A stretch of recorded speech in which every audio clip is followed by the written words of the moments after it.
بسم اللہ الرحمن الرحیم۔ السلام علیکم معزز دوستوں، آج کا ہمارا واقعہ حضرت آدم علیہ السلام اور شیطان کے بارے میں ہے۔ اس واقعے کی طرف بڑھنے سے پہلے اگر آپ لوگوں نے میرا channel Islam for ever with Fasih voice کو سبسکرائب نہیں کیا تو ابھی سبسکرائب کریں تاکہ مزید سبق آموز ویڈیو آپ کو مل سکے۔ حضرت آدم علیہ السلام سب سے پہلے انسان ہے جن کو اللہ میاں نے دنیا میں بھیجا اور سب سے پہلے نبی ہیں۔ آپ ہی کی اولاد ساری دنیا میں پھیلی۔ آپ کا ذکر قرآن پاک میں 19 بار آیا ہے۔ جب اللہ تعالیٰ نے دنیا کو آباد کرنے کا ارادہ کیا تو اللہ نے فرشتوں سے کہا کہ میں دنیا میں ایک نائب خلیفہ بنانا چاہتا ہوں۔ فرشتوں نے کہا اے اللہ، تو دنیا میں ایسے شخص کو نائب بنانا چاہتا ہے جو خرابیاں کرے اور خون کرتا پھرے۔ ہم تیری تعریف کرنے کے ساتھ تیری تسبیح اور پاکی بیان کرتے رہتے ہیں۔ اللہ میاں نے فرمایا میں وہ باتیں جانتا ہوں جو تم نہیں جانتے۔ اللہ میاں نے حضرت آدم علیہ السلام کو سب چیزوں کے نام سکھا دیا، پھر ان کو فرشتوں کے سامنے کیا اور فرمایا اگر تم سچے ہو تو مجھے ان کے نام بتاؤ۔ انہوں نے کہا کہ تو پاک ہے، جتنا علم تو نے ہم کو بخشا ہے اس کے سوا ہم کو کچھ نہیں معلوم۔ پھر اللہ میاں نے فرشتوں کو حکم دیا کہ تم آدم علیہ السلام کو سجدہ کرو، تو وہ سب سجدے میں گر پڑے مگر شیطان نے سجدہ نہیں کیا۔ اس کا ذکر پہلے بھی آیا ہے۔ اللہ میاں نے حضرت آدم علیہ السلام سے کہا کہ تم اور تمہاری بیوی جنت میں رہو اور جہاں سے چاہو کھاؤ پیو، مگر ایک خاص درخت کے متعلق حضرت آدم علیہ السلام کو منع کر دیا گیا کہ اس کے قریب بھی نہ جانا ورنہ تم بھی ظالموں میں سے ہو جاؤ گے۔ اس طرح اللہ میاں نے حضرت آدم علیہ السلام کا امتحان لیا کہ دیکھیں یہ ہمارا کہنا مانتے ہیں یا بھول جاتے ہیں اور شیطان کے بہکاوے میں آ جاتے ہیں۔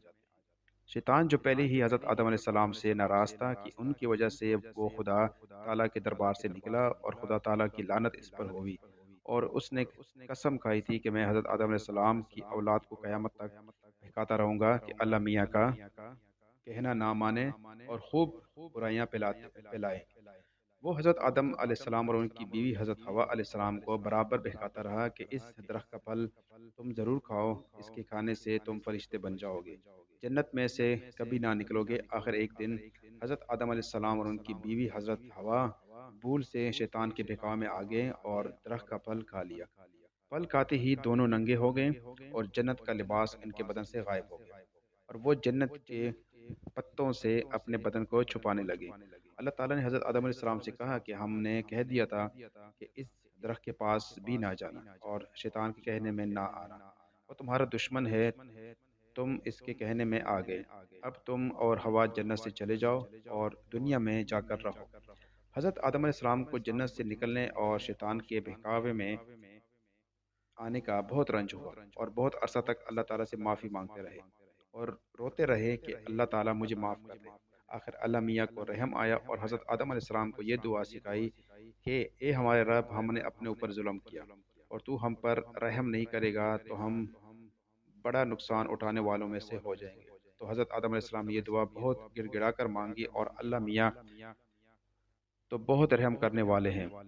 جب کوئی بندہ گناہ کر لیتا ہے اور سچے دل سے توبہ کر لیتا ہے کہ اے اللہ یہ گناہ تو مجھ سے غلطی سے ہو گیا، آئندہ ایسا نہیں کروں گا، تو وہ معاف کر دیتے ہیں۔ چنانچہ حضرت آدم علیہ السلام کو بھی اللہ میاں نے معاف کر دیا اور پھر کہا کہ تم اور تمہاری اولاد دنیا میں رہو، اور یہ بات یاد رکھو کہ جب میری طرف سے کوئی نبی صلی اللہ علیہ وآلہ وسلم میری ہدایت لے کر تمہارے پاس آئے، تم اس کا کہنا ماننا۔ جو میرے بھیجے ہوئے نبیوں کا کہنا مانے گا اس کو پھر نہ کوئی خوف ہوگا اور نہ غم ہوگا، اور جو لوگ میرے نبیوں کی بات کو نہیں مانیں گے اور ہماری آیتوں کو جھٹلائیں گے وہ دوزخ میں جائیں گے اور ہمیشہ اسی میں رہیں گے۔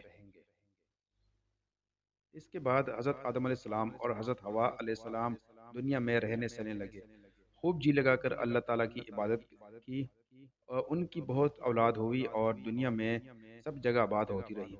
حضرت آدم علیہ السلام اپنی اولاد کو یہی بات بتاتے رہے کہ تم کبھی شیطان کے بہکاوے میں نہ آنا، وہ ہمارا دشمن ہے اور ہم کو بری باتیں کرنے کے لیے بہکاتا رہتا ہے۔ ہمیشہ اللہ کی عبادت کرنا، سچ بولنا، کسی پر ظلم نہ کرنا، ایک دوسرے کی نیک کاموں میں مدد کرتے رہنا۔ آخر کار حضرت آدم علیہ السلام